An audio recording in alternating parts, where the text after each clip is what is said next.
A través de las redes sociales, un hermano me hizo llegar una reflexión y una preocupación, especialmente el hecho de la cantidad de abusos que se cometen en la celebración de la Eucaristía y la manera como se celebra mal la Eucaristía o se celebra sin reverencia. Y de esto ya hemos hablado. Ustedes pueden ver varios de los puntos de vista que yo he hecho, no solo recientemente, sino con mucho tiempo atrás, y pueden verlos en preguntasdefe.com y buscar celebración de la misa, celebración de la Eucaristía, y van a encontrarse con varios puntos de vista y también con algunas de las respuestas que yo di en mi programa Cara a Cara, cuando tenía el programa en EWTN y en Radio Católica Mundial. Lo que este hermano me dice es lo siguiente: si bien es cierto que vivimos en tiempos muchas veces tristes, presenciamos abusos litúrgicos e incluso sacrilegios contra Jesús y Eucaristía. Por ejemplo, el otro día en una boda, el sacerdote improvisó y ordenó como ministro extraordinario de la Eucaristía al monitor de la celebración. Pero más allá de estos casos, ¿qué puedo hacer como acto de reparación por esa ofensa? ¿Será que puedes ayudarme con un punto de vista donde nos puedas orientar cómo podríamos de una forma concreta, quienes tenemos conciencia de estos sacrilegios, para reparar estas faltas? Primero, hermano, te agradezco la pregunta de todo corazón, porque todos podemos ser reparadores eucarísticos, y voy a explicar esto un poquito mejor. Solamente quiero aclarar que, mira, si la misa tenía muchísimos fieles y en consecuencia era fatigoso, ¿no?, o iba a ser demasiado largo dar la Eucaristía, dar la comunión, entonces el sacerdote tiene la potestad, está bien, él tiene la potestad de conferir, no se trata de ordenar, no es una ordenación propiamente, pero sí conferir el ser ministro extraordinario de la comunión, no de la Eucaristía, al monitor de la celebración, porque si es monitor, es probablemente alguien que él conoce y sabe que cumple con los requisitos mínimos, digamos, de conducta cristiana y de conciencia de la Eucaristía, como para hacerlo ministro de la comunión para esa celebración. Y eso en realidad marca un cierto nivel de conciencia y de madurez de lo que significa dar la comunión, porque yo he visto muchos sacerdotes que llaman a cualquiera y le dicen: oye, mira, te doy la potestad para que des la comunión, pero se la dan así, sin realmente dar la potestad, ¿no? O sea, sin hacer el gesto explícito de darles la potestad. En consecuencia, si no había necesidad y simplemente quiso, vamos a hacer que la comunión en vez de 5 minutos dure 2, nombro a este monitor el ministro extraordinario de la comunión y punto, ¿no? Entonces, solo quiero decirte que no necesariamente hubo aquí un abuso contra la Eucaristía, pero como no conozco las circunstancias, te puedo decir que el encomendar a alguien para que sea ministro de la comunión no es en sí malo. Ahora, yo no solamente, por si acaso, no solamente entiendo, sino que en buena medida comparto la sensibilidad de quienes creemos que la Eucaristía debería ser preferentemente dada por los sacerdotes y por los diáconos. Yo personalmente creo que el uso de ministros extraordinarios de la comunión, e insisto, así es como se llama en la iglesia, comunión, no Eucaristía, porque ellos no pueden hacer nada más que dar la comunión.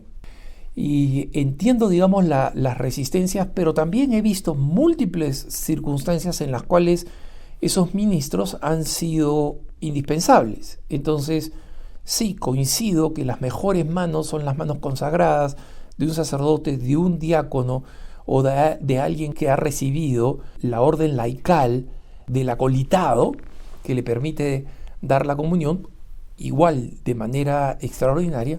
Y entiendo los que dicen que no, que ellos no van a recibir la comunión de esas personas y que se van a poner en fila solamente de los sacerdotes. Yo lo he hecho más de una vez, pero que quede en claro que la Santa Madre Iglesia no prohíbe eso, y en consecuencia una persona en conciencia puede tener una especial sensibilidad y una especial certeza de que esta persona tiene que recibir la Eucaristía solamente de la mano de un sacerdote. No está haciendo mal, Pero cuando la persona cree que esa es la única forma de recibir la Eucaristía y que todos los demás que están recibiéndola de otra forma o de un ministro extraordinario está haciendo mal, está completamente equivocado, está yendo en contra de las enseñanzas de la Iglesia. Y yo sé que hay gente que dice, no me importa, eso es lo que yo creo, perfecto, quédate con tu convicción. Total, no van a ser los seres humanos los que te van a rendir cuentas de esa convicción, de esa contumacia que te lleva a juzgar la manera como otros reciben la comunión. Te la vas a tener que resolver con Dios. Y si tú crees que Dios te va a dar la razón, bien por ti, bien por ti. Pero la pregunta fundamental de este hermano, la pregunta de fondo, sí va, ¿cómo podemos nosotros reparar los abusos contra la Eucaristía? La respuesta es muy sencilla, hermanos, volviendo a los agrarios, a la adoración. Recordemos que el sacramento de la Eucaristía, no es solamente el sacramento de la comunión, es decir, de recibir la comunión. Una parte muy importante de este sacramento es la adoración eucarística, ya sea organizada, o sea, en lugares donde hay capillas de adoración eucarística, donde hay turnos de adoración eucarística, ya sea de forma personal, que es la forma más importante, más frecuente y más bella, porque es simplemente nuestro corazón que anhela al Señor y va y lo busca. Y justamente cuando me llegó este mensaje en redes sociales de este querido hermano que me hace esta consulta, me puse a leer las palabras que el Papa Francisco dirigió a un grupo de seminaristas de la Arquidiócesis de Madrid que estaban con el cardenal visitándolo. Y aquí el Papa citó las palabras de un santo bastante moderno del siglo XX, que fue obispo de Palencia en España, no de Valencia, ¿no? Y hago la distinción porque uno de mis mejores amigos católicos es palenciano y sufre tremendamente cuando le dicen, de Valencia, no, de Palencia.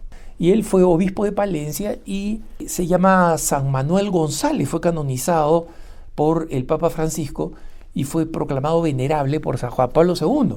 El Papa dice lo siguiente, y les pido que presten atención porque es muy bella la cita que hace el Papa Francisco. Dice, queridos hermanos, me viene a la mente un dicho de uno de esos santos obispos que seguramente conocéis. Claro, porque les está hablando a seminaristas españoles, está hablando de un santo reciente obispo español. Y este santo, sigue diciendo el Papa, quería, y acá abre comillas, y cita al santo, y presten atención, esta cita del santo, ¿no? Quiero un seminario en el que la Eucaristía sea, en el orden pedagógico, el estímulo más eficaz, en el científico, el primer maestro y la primera asignatura, en el disciplinar, el más vigilante inspector, en el ascético, el modelo más vivo, en el económico, la gran providencia, y en el arquitectónico, la piedra angular. Miren qué belleza dirigida a los futuros sacerdotes. Mira, acá en el seminario te van a enseñar, y espero de los profesores, de los catedráticos del seminario, que Jesús sacramentado, la Eucaristía, sea el estímulo más eficaz. Los seminaristas tienen que ellos estudiar, y dice, por eso en el científico espero que la Eucaristía sea tu primer maestro y tu primera asignatura, la primera materia que estudies. En el disciplinar, porque obviamente en el seminario hay que aprender a vivir una vida de disciplina y de ascetismo para poder ser un buen sacerdote al que el mundo no se lo trague. Dice, el disciplinar, que Jesús Eucaristía sea el más vigilante inspector, es decir, que no sean los encargados de disciplina que se pasean en el seminario para ver que los seminaristas están viviendo la disciplina, el cumplimiento de los horarios, etc., que ese sea Cristo Eucaristía para ti. En el ascético, es decir, aprender a renunciar, aprender a desapegarse de los gustos y los apeos, Jesucristo sea el modelo más vivo. En el económico, porque los sacerdotes van a tener que administrar los bienes de una parroquia, que Él sea la gran providencia, porque el primer criterio económico que tiene que tener un sacerdote es el de abandonarse a la generosidad y la misericordia de Dios, antes que ser un excelente contador o un excelente administrador. Muy bien si lo es, pero su primer acto de providencia, su primer acto de confianza tiene que ser en el económico y en el arquitectónico, porque más de un párroco va a tener que construir una parroquia o reformarla o ampliarla o construir un centro parroquial o lo que sea, que Jesús sea la piedra angular. San Manuel González fue un sacerdote que luego, cuando fue nombrado obispo de Palencia, tuvo este profundo dolor de ver cómo durante sus años de sacerdocio, que coincidieron con la Guerra Civil Española y que finalmente fue nombrado obispo de Palencia en 1935, o sea, un año antes de la Guerra Civil Española. Y él murió en enero de 1940, es decir, menos de un año después de que se acabara la Guerra Civil Española. O sea, le tocó ser obispo en los años más horribles. Y no solamente eso, sino ver a una cantidad significativa de sus hermanos en el episcopado morir mártires y asesinados. Él tuvo esta profunda devoción a la Eucaristía que decía, la falta de que nosotros los católicos, tú y yo, hermanitos, laicos también, ¿no? Yo como consagrado, muchos otros no como laicos consagrados, pero como laicos al fin, somos responsables de las blasfemias porque no reparamos suficientemente a través de la adoración eucarística.